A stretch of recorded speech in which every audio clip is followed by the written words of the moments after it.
Hi friends, అందరికీ నమస్కారం. మీరు చూస్తున్నారు కానీ ఇంటర్నెట్. మనకి రేషన్ కార్డు ఉన్న వారికి లేబర్ కార్డు అనేది ఉన్నదండి.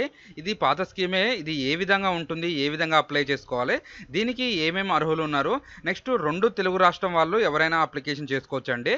ఏ విధంగా ఉంటుంది, ఏమేమి డాక్యుమెంట్స్ పెట్టాలి, డాక్యుమెంట్స్ పెట్టిన తర్వాత మనకి ఎన్ని రోజులకి ఈ అమౌంట్ అనేది వస్తుంది, మనకి పెళ్ళి అయిన తర్వాత ఎప్పుడు అమౌంట్ వస్తుంది, మళ్ళీ డెలివరీ అయిన తర్వాత ఎప్పుడు అమౌంట్ వస్తుంది, నెక్స్ట్ చనిపోతే ఎలా అమౌంట్ వస్తుంది, ఎలా అప్లికేషన్ చేసుకోవాలి అనే దాని గురించి కంప్లీట్ ఇన్ఫర్మేషన్ అంతా ఈరోజు ఈ వీడియోలో తెలుసు.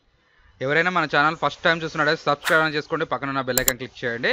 మనం ఆంధ్రప్రదేశ్ మరియు తెలంగాణకి గవర్నమెంట్ సంబంధించిన ఎటువంటి స్కీమ్లు వచ్చినా కానీ మనం అయితే వీడియో చేయడం జరుగుతుంది.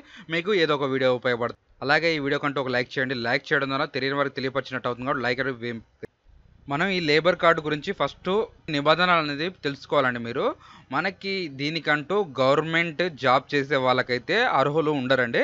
నెక్స్ట్ చూసుకున్నట్టయితే ప్రైవేట్ జాబ్ చేసినా, నెక్స్ట్ ఏదైనా వర్క్ చేసినా, ఏదైనా బిజినెస్ చేసినా కానీ దీనికంటూ, అలాగే దీనికి సంబంధించిన బెనిఫిట్స్ ఏంటనేది మనం చూసుకున్నట్టయితే, మనం పెళ్ళి కాబోయే ఆడపిల్లలకైతే 30,000 రూపాయలు అనేది రావడం అయితే జరుగుతుంది.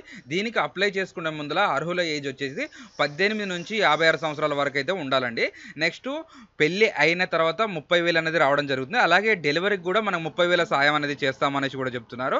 అలాగే ఎవరైనా చనిపోయిన వాళ్ళు ఉంటే 6 లక్షల రూపాయలు కూడా ఇస్తామనేసి కూడా చెప్పడం అయితే జరిగింది. ఇది అనేది మనకు ఒక ఇన్సూరెన్స్ కార్డు టైప్లో అనేది మనకి లభిస్తుంది. నెక్స్ట్ ఇది 5 సంవత్సరాలకు 110 రూపాయలు అయితే మనం కట్టుకుంటే మాత్రం దీనికి సరిపోతుంది. ఇది అనేది దగ్గరలో ఉన్న మీ సేవ లేదా సిఎస్సి సెంటర్కి మీరు అనేది వెళ్ళేసిన తర్వాత వాళ్ళనేది కంప్లీట్ ఇన్ఫర్మేషన్ తెలుసుకున్న తర్వాత లేబర్ ఆఫీస్లో అనేది మీరు అప్లికేషన్ చేసుకుంటే మీకంటూ తొందరగా అప్లికేషన్ అవ్వే అవకాశాలు ఉంటాయండి. ఇది అనేది ఒకటి తెలుసుకోండి. ఈ వీడియోలో కనుక మీకు ఏమైనా డౌట్ ఉంటే ఖచ్చితంగా కామెంట్ చేయండి. దాని గురించి కూడా రిప్లై ఇవ్వడం జరుగుతుంది. దాని గురించి కూడా వీడియో చేయడం